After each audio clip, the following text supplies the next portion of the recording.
Chicago's Union Station was bustling with the constant movement of passengers, suitcases, and hurried announcements. The biting cold of the American winter invaded every crack, making the marble floor even colder. Amid the coming and going of suited executives and hurried families, a boy of about 10 years old with disheveled brown hair and large, attentive eyes remained motionless on one of the wooden benches, hugging a worn backpack. His name was Ethan. Since the night before, he had been there, observing people, trying to decipher who would be trustworthy enough to ask for help. His stomach was growling, but the fear of being taken by the police or someone with bad intentions was greater than his hunger. The station clock read 7:30 in the morning.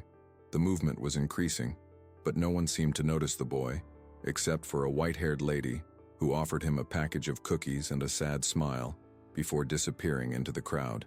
As Ethan struggled to keep his gaze steady across the station, a tall man in an impeccable suit, a well-groomed beard and a tired look, surveyed the scene. His name was Richard Davenport, one of Chicago's most successful businessmen, owner of a chain of luxury hotels spread across the country. Richard was there to embark on a business trip, but something about that morning was bothering him. Maybe it was the growing emptiness in his life. Maybe it was the weariness of a routine that no longer made sense. As Richard walked toward the platform, he noticed the boy. There was something in his expression, a mix of determination and desperation, that made him stop. For a moment, Richard was reminded of his own difficult childhood, marked by an absent father and a mother who struggled to survive. He approached slowly, feeling the weight of a decision he didn't yet know he would make. "Are you waiting for someone?" Richard asked, trying to sound polite.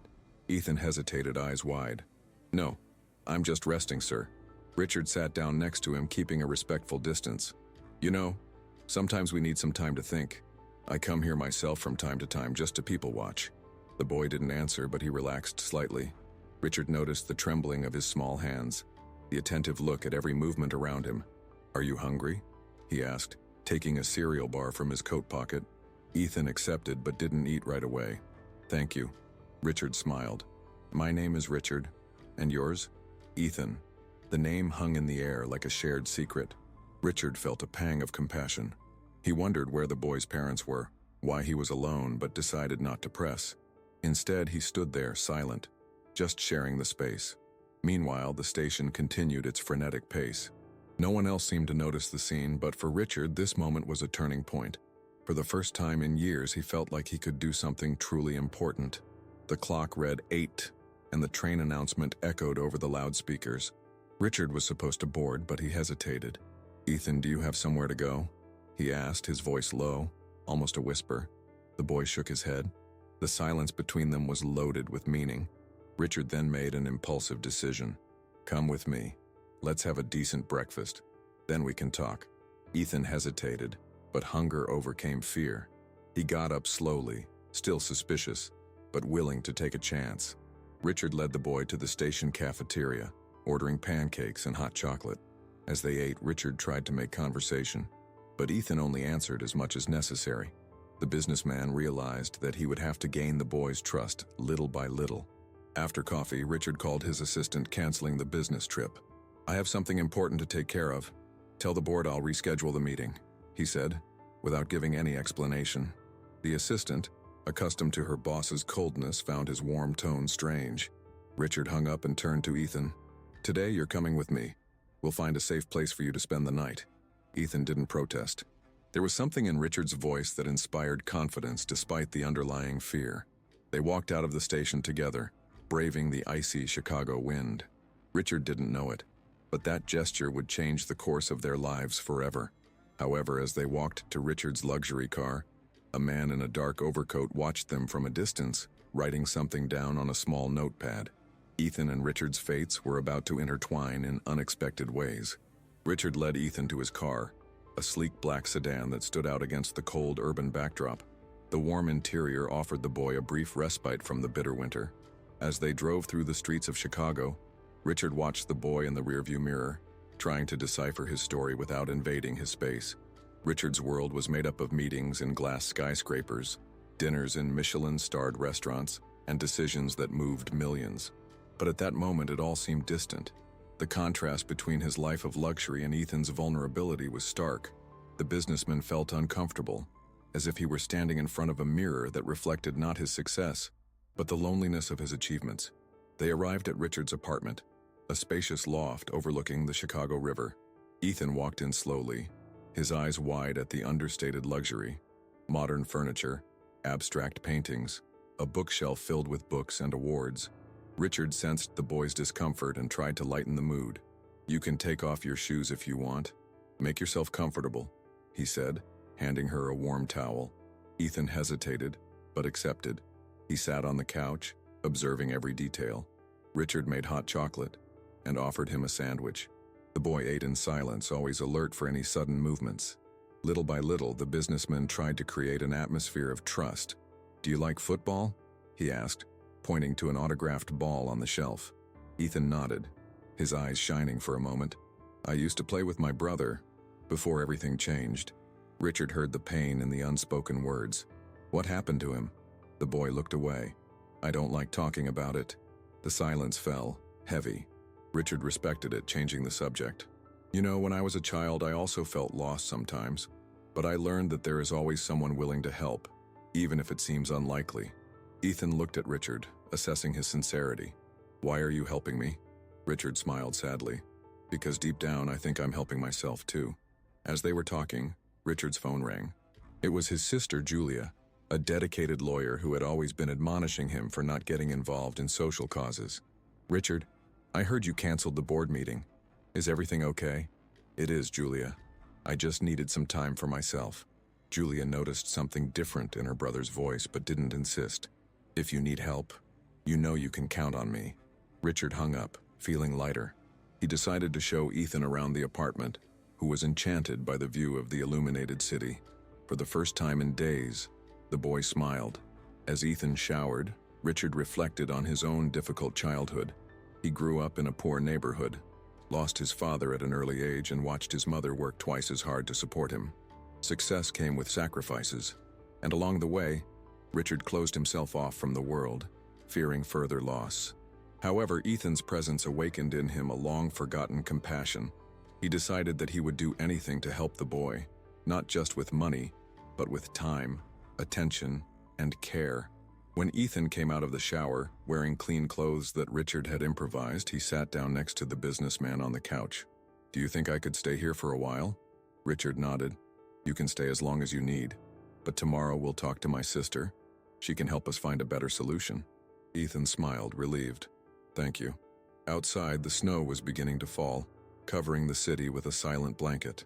However, across the street, the man in the dark overcoat watched the lights of Richard's apartment. He noted every movement, every visit, every detail. The next day dawned gray, with heavy clouds hanging over Chicago. Ethan woke up early, still suspicious, but feeling a little safer in the unfamiliar environment. Richard, already dressed for work, was making coffee in the kitchen when he heard timid footsteps in the hallway. "Did you sleep well?" he asked, trying to sound casual. Ethan nodded, but his eyes wandered restlessly around the apartment. Richard sensed his discomfort and decided not to press. "I'll introduce you to my sister today. She's a lawyer and she can help us understand your situation." The boy didn't answer. Instead, he stared out the window, watching the snow fall slowly and silently. Richard sat down beside him, feeling the weight of responsibility. For the first time in years, he was faced with a problem that no amount of money could solve quickly. On the way to Julia's office, Ethan remained silent. Richard, for his part, tried to gather his thoughts. He knew that by involving his sister, he would be taking a step of no return. Julia was known for her integrity and sense of justice. She would never ignore a case like this. At the office, Julia greeted Ethan with a warm smile. "Hi, Ethan. Make yourself comfortable, okay?" she said as she poured hot chocolate. "Can you tell me what happened?"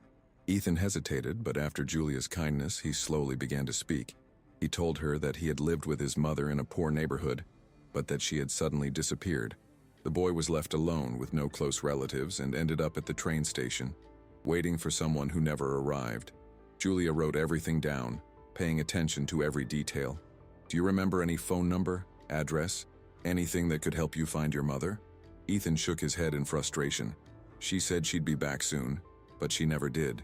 Richard felt a pang of anger and helplessness.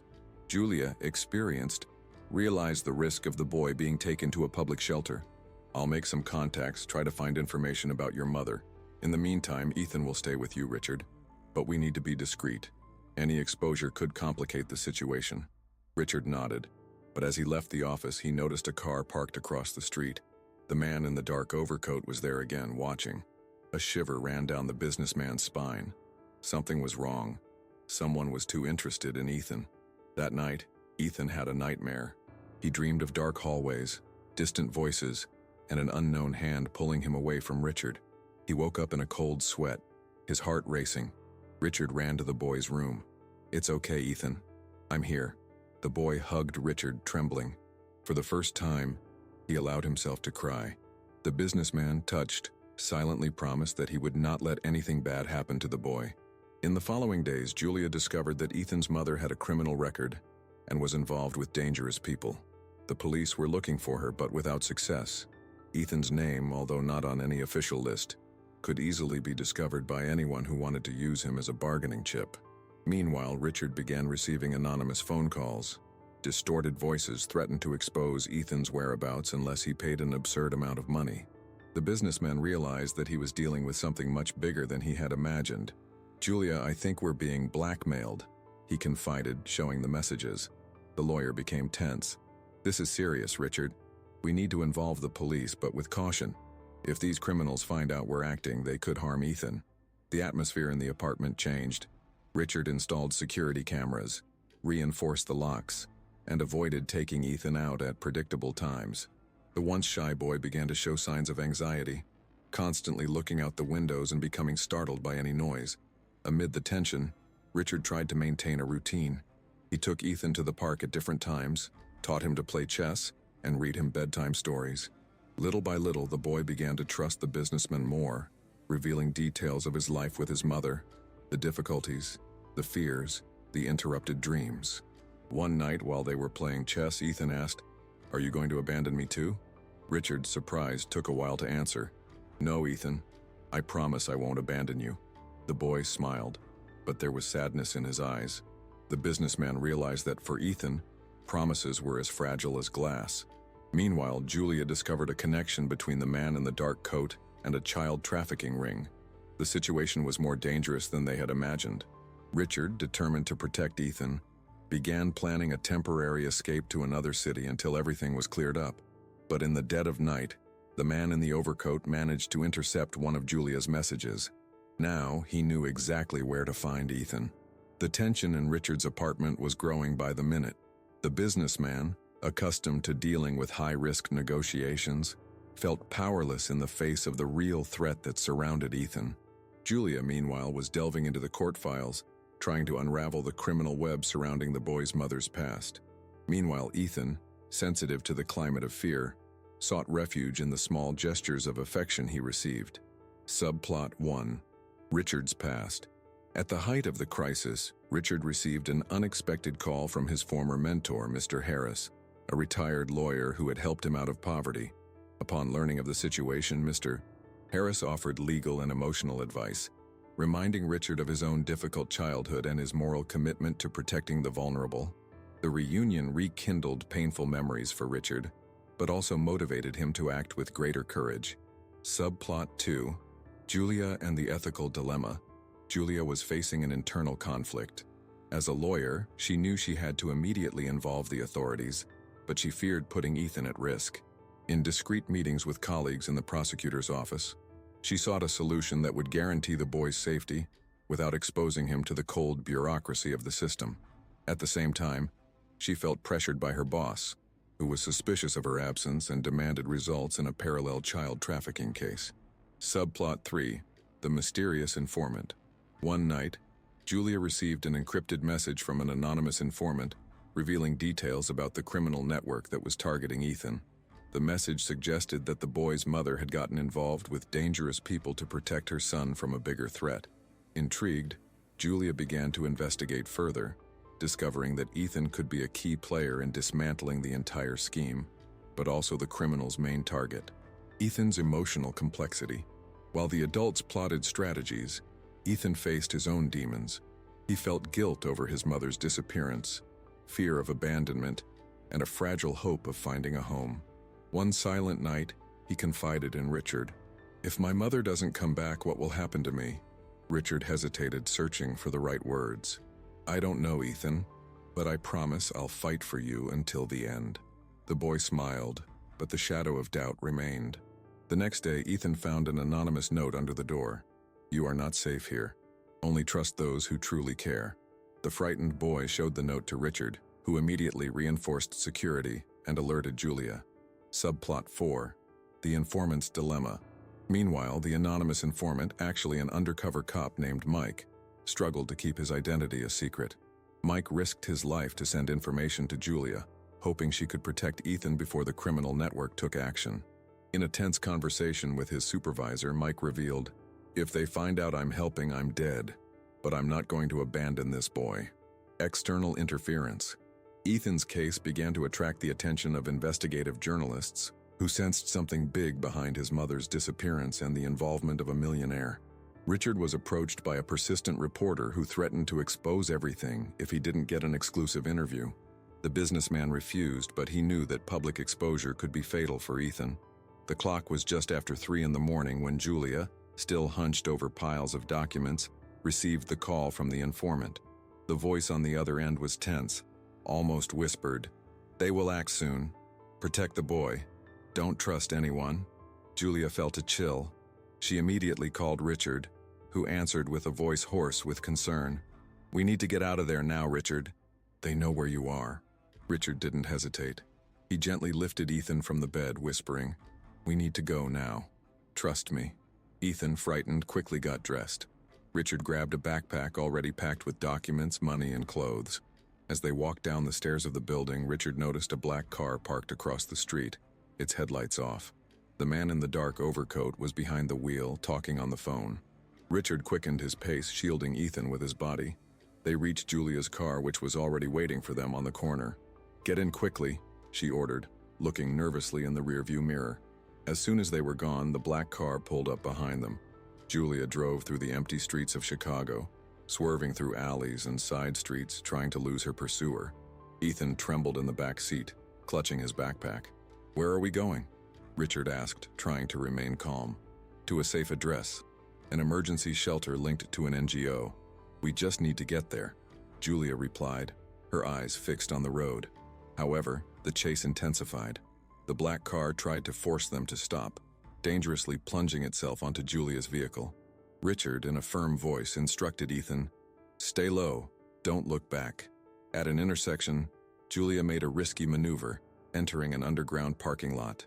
The pursuing car drove straight past, unable to see them. Julia turned off the engine and took a deep breath, her heart racing.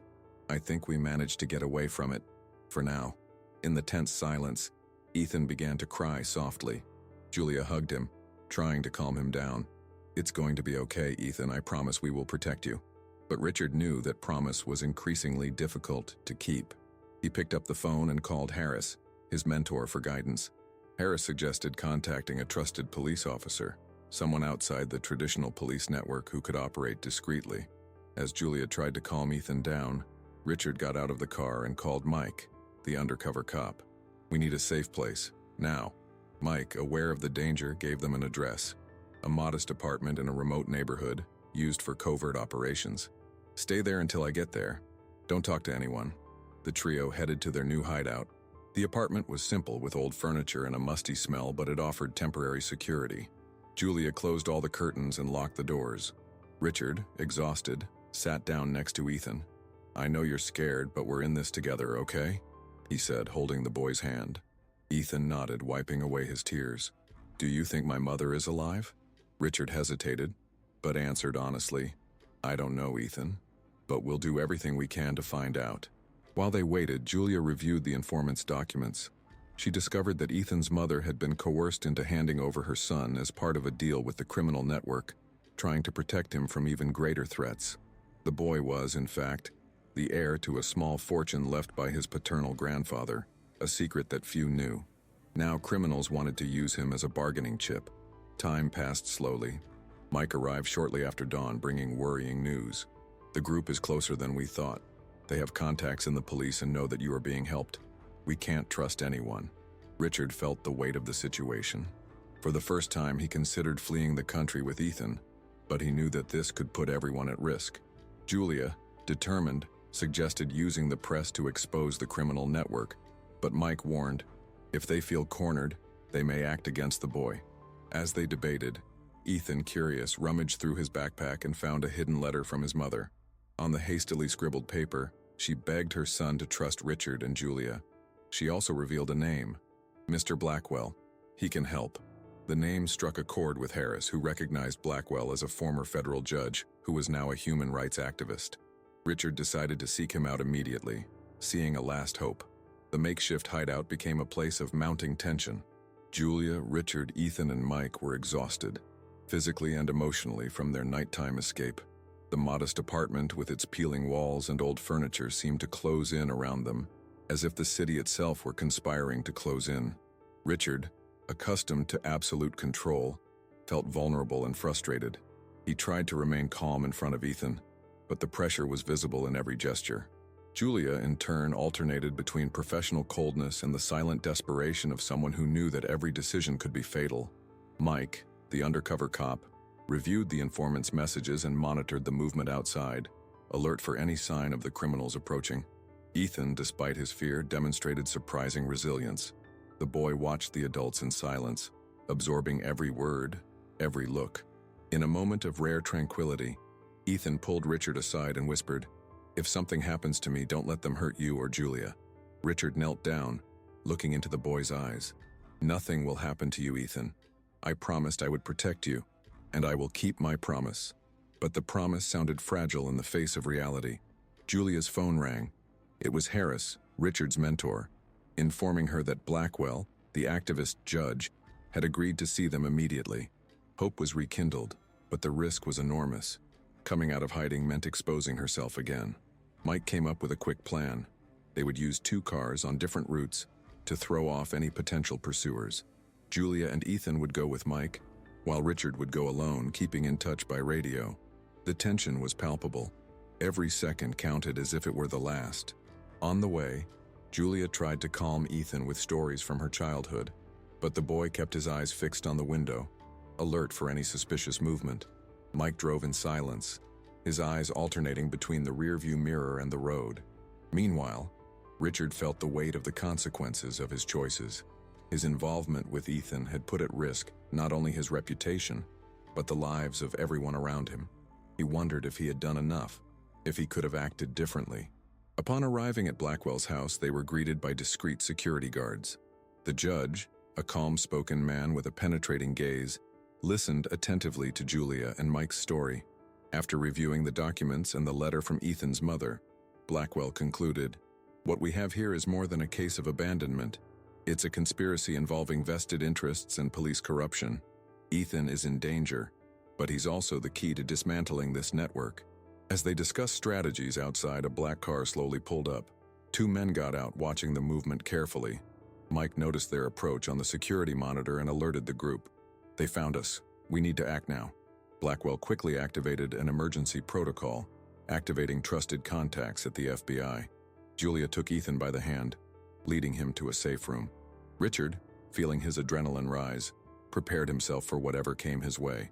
The mood was one of urgency and fear. Ethan, locked in with Julia, asked quietly, "Why are you doing this to me?" Julia hugged him, her voice breaking. "Because you matter, Ethan. Not just to me, to Richard, but to so many people who need justice." Upstairs, Blackwell and Mike were coordinating the defense. The judge, experienced in risky situations, instructed everyone to remain completely silent. The sound of footsteps echoed through the hallway. Richard held tightly to an iron bar, ready to protect Ethan at any cost. Time seemed to drag on. Outside, sirens began to sound in the distance. The men in the black car, noticing the increase in police activity, retreated, but made it clear that this would not be the last attempt. When the FBI team finally entered the house, Richard broke down, hugging Ethan tightly. Julia cried softly, relieved but aware that the danger was not yet over. Blackwell, in a firm voice, assured the boy of federal protection and began the process of exposing the criminal network. The next few days were marked by a mixture of hope and tension. Blackwell's apartment became a temporary refuge guarded by discreet federal agents, but the sense of danger never left the group. Richard, Julia, Mike, and Ethan now shared not only fear, but also a silent determination to face it all together. Ethan, despite the trauma, began to show signs of early maturity. He participated in conversations, asked questions about laws and justice, and demonstrated a previously dormant curiosity about survival. Blackwell, realizing the boy's potential, dedicated part of his days to explaining, in simple language, how the justice system works and the importance of fighting for what is right. "You don't have to be an adult to do the right thing, Ethan," the judge said one morning over coffee. "Courage has no age." The boy hung on every word. During one of these conversations, Ethan revealed a crucial detail about his mother's last night with him. She had mentioned a name, Victor, and an address in an industrial neighborhood. Blackwell immediately called the FBI, who began a search of the area. Meanwhile, Richard and Julia tried to re-establish some sort of routine for Ethan. They took him on short walks around the neighborhood, always under escort, and encouraged him to draw and write about his feelings. Richard, in particular, felt transformed. The businessman, who had previously been distant and focused only on his own interests, now found himself emotionally involved, willing to sacrifice everything to ensure Ethan's well-being. "You've changed, Richard," Julia said one night as they watched Ethan sleep. "I've never seen you so human." Richard smiled, tired but sincere. "I don't think I've ever had anyone who truly depended on me. He makes me want to be better." Mike, the undercover cop, also approached the boy. He told stories of his difficult childhood, of how he was saved by a teacher who believed in him. "Sometimes all we need is a chance, Ethan. Don't let fear define you." The boy, touched, began to trust Mike more.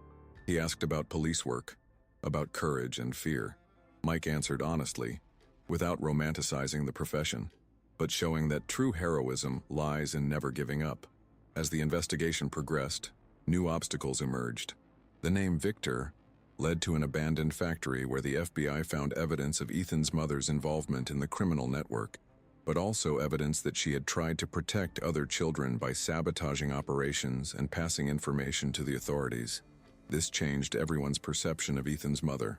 From an accomplice, she was seen as a tragic pawn in a much larger game.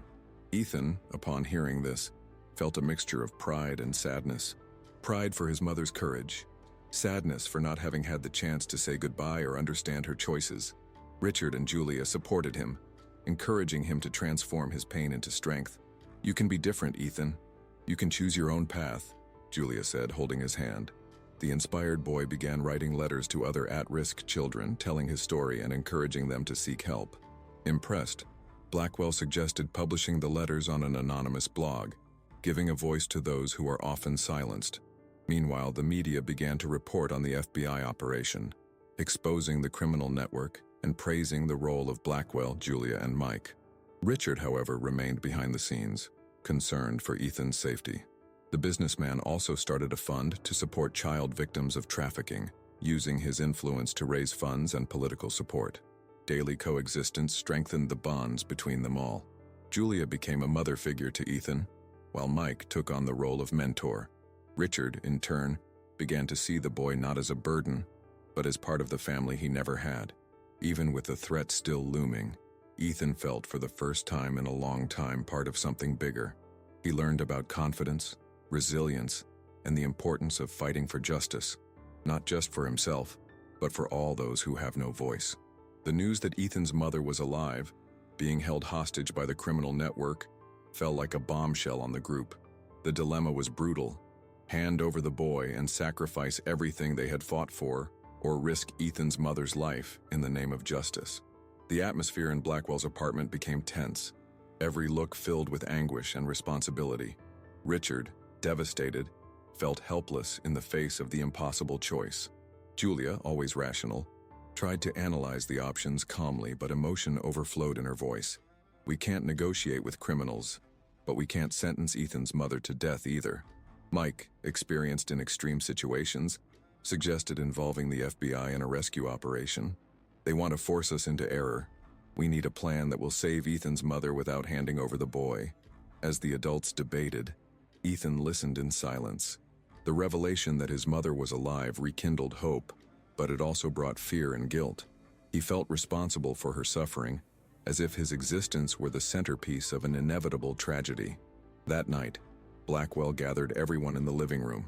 There is no easy choice, but we cannot allow evil to win through the power of fear. Ethan, you are not alone. We will fight together. Ethan, with a trembling voice, surprised everyone. I want to help. If my mother is in danger because of me, I want to be part of the plan. Julia knelt before him, holding his hands. You're already braver than most adults, Ethan, but you don't have to carry that burden alone.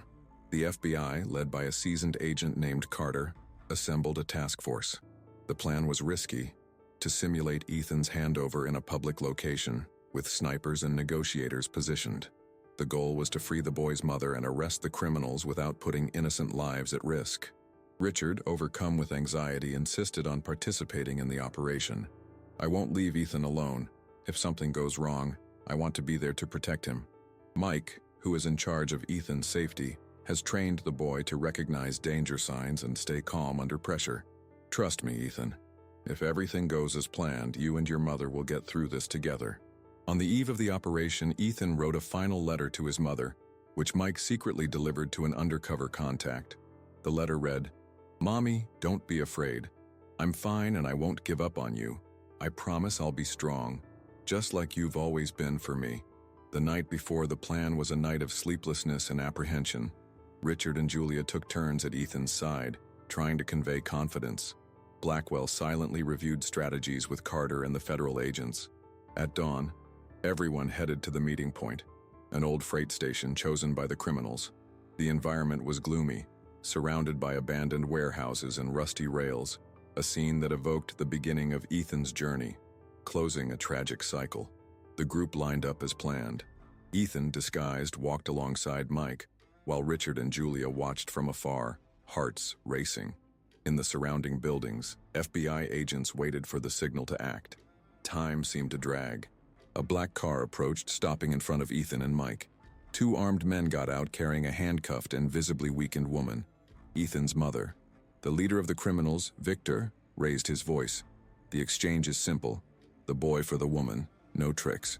Mike gave a discreet signal. The plan was in motion, but any mistake could be fatal. The sound of the gunshot reverberated through the abandoned warehouses, freezing everyone for an instant. The metallic echo mixed with Julia's scream, who watched the scene from afar, her heart racing. Ethan instinctively threw himself to the ground as Mike pulled him behind a rusty pillar. Chaos took over the charging station. The criminals, surprised by the shot, which had come from one of the FBI snipers trying to neutralize Victor, reacted violently. Victor, furious, grabbed Ethan's mother, using her as a human shield. He shouted orders in a hoarse voice, pointing the gun at everyone around him. "Nobody move," he yelled, pressing the barrel against the woman's head. "If you try anything, she'll die." The FBI, positioned at strategic points, hesitated to act. Carter, the lead agent, tried to negotiate over the radio. "Victor, release the hostage. There is no way out for you. Think about the boy." Victor laughed, a cold, desperate sound. "You don't understand anything. This boy is worth more than any of you. He's the key." Meanwhile, Mike whispered to Ethan, trying to calm him down. "Stay down. Trust me. As soon as I tell you, run to that red door, understand?" Ethan nodded, eyes wide, his heart pounding so hard it echoed in his ears. Richard, hiding behind a shipping container, fought the urge to run to the boy. Julia, beside him, squeezed the businessman's hand, both silently praying for a miracle. Tensions reached a fever pitch when Victor began dragging Ethan's mother toward the side exit, trying to escape with her as collateral. Carter ordered the shooters to wait for the right moment. Mike, noticing the movement, whispered to Ethan, "Now!" The boy ran, small and agile, dodging the rubble and launching himself towards the indicated door. Victor, upon noticing, shot towards him. The bang echoed, and for a second everything seemed to happen in slow motion. Ethan stumbled, falling next to his mother, who, in a last act of courage, threw herself at her son to protect him. The shot hit the woman in the shoulder, eliciting a cry of pain from her. Victor, in desperation, tried to drag them both away, but Mike advanced, engaging the criminal in a hand-to-hand confrontation. The two rolled on the ground, fighting for the gun. Richard, overcome by paternal instinct, ran to Ethan and his mother, pulling them behind a pillar. Julia, right behind, helped to stop the bleeding from the wound. "Stay with me, please," he begged the woman, who was struggling to remain conscious. Meanwhile, Mike and Victor continued their brutal fight. The The police officer managed to disarm the criminal, but Victor, in a last act of desperation, pulled out a hidden knife. Mike was hit in the abdomen, but despite being injured, he managed to immobilize Victor until the FBI agents arrived, who finally subdued the criminal and his accomplices. The silence that followed was interrupted only by Ethan's mother's moans and everyone's heavy breathing. Carter ran to Mike, who was bleeding but still conscious, and ordered immediate help. Richard hugged Ethan, who was crying silently, his face streaked with tears and dust. "It's over, Ethan, you're safe, I promise." The boy's mother, with difficulty, touched her son's face. "Forgive me. I just wanted to protect you." Ethan sobbed, holding her hand. "I love you, Mom. You're not going to leave me, are you?" Julia, her voice breaking, tried to reassure them. "The ambulance is coming. Everything will be okay." Time seemed to stand still, each second filled with emotion and fear. The FBI arrested Victor and the other criminals, ending the operation. Mike, seriously injured, was rushed to the hospital, his courage recognized by all. As sirens echoed in the distance, Richard, Julia, and Ethan stood together, holding each other, feeling the weight of what they had faced and what was yet to come. The hospital was a place of silence, broken only by the rhythmic sound of the monitors. Ethan, sitting next to his mother's bed, held her hand tightly, as if he could stop her from moving away again. Richard and Julia watched from afar, respecting the moment between mother and son, but also feeling the weight of everything they had been through. The surgery was long but successful. Ethan's mother survived, but she was weak, physically and emotionally scarred by months of captivity. The reunion between mother and son was silent, filled with tears and restrained gestures. There weren't enough words to explain or heal the wounds, but there was a silent promise of a new beginning, even if that new beginning was painful. The FBI arrested Victor and dismantled part of the criminal network, but the price was high. Mike, the undercover cop, fought for his life after his injury, and the press exploited every detail of the case, turning Ethan and his mother into unwitting symbols of a national tragedy. Richard, though recognized as a hero, felt empty in the face of the boy's suffering. Julia, exhausted, knew that justice did not always bring peace. Ethan, now safe, was haunted by memories and nightmares. The trauma did not disappear when the danger ended. Instead, it became part of who he was. The boy who had begun the story abandoned at a train station now found himself surrounded by people who cared, but he also carried the weight of everything he had lost. Ethan's mother, despite being rescued, would never be the same. The time spent in captivity and the guilt of having gotten involved with criminals left deep scars. She tried to smile at her son, but her eyes betrayed fear and regret. She knew that, even if she were free, she would not be able to guarantee her son the childhood he deserved. Richard and Julia took it upon themselves to support Ethan and his mother in rebuilding their lives. The businessman set up a fund for victims of trafficking, while Julia acted as the family's lawyer, facing legal and media battles. But deep down, they both knew that no amount of money could restore their lost innocence. Time passed, and the hospital routine gave way to a new, simple, and protected home.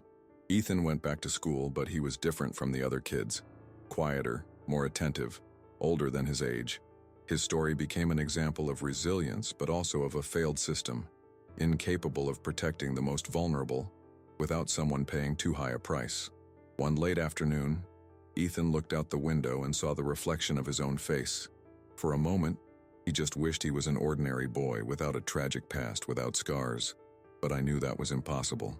Alongside his mother, Richard, and Julia, he learned that life goes on, even when dreams fade away on the tracks of an empty station. Months later, Ethan walked alone through the park, his eyes focused on the world around him. He carried invisible scars, but also a quiet strength inherited from recent battles. Richard and Julia watched him from afar, proud and protective. His mother, still recovering, smiled as she watched him play, even if only for a few moments. The past remained a shadow, but in that moment Ethan felt something rare: hope. He knew happiness was fragile, but as he held a kite against the gray Chicago sky, he allowed himself to dream, even though the storm was never truly far away.